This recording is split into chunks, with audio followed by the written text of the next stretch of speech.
Na wengine wanashangaza sana wanaosema hivi, wanasahau kwamba mwenyekiti Mbowe alikaa gerezani miezi 8.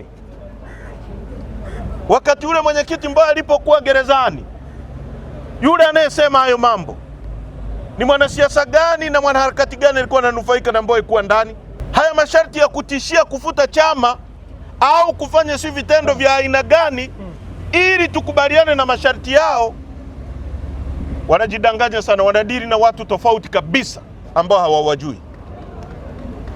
ANC ilifutwa na makaburu, lakini haikufutika kwenye mioyo ya wananchi wa Afrika Kusini, kwa sababu ilikuwa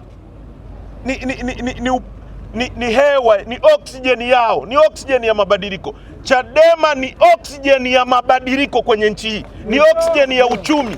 Huwezi kuifuta, imevuka level hizo za kufutwa.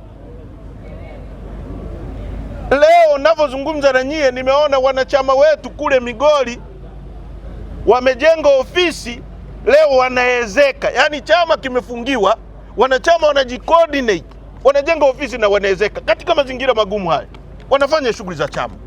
Hiyo inakuambia nini? Kwamba hiki sio chama unachoweza kuua kama unavyofikiri, ni kujidanganya.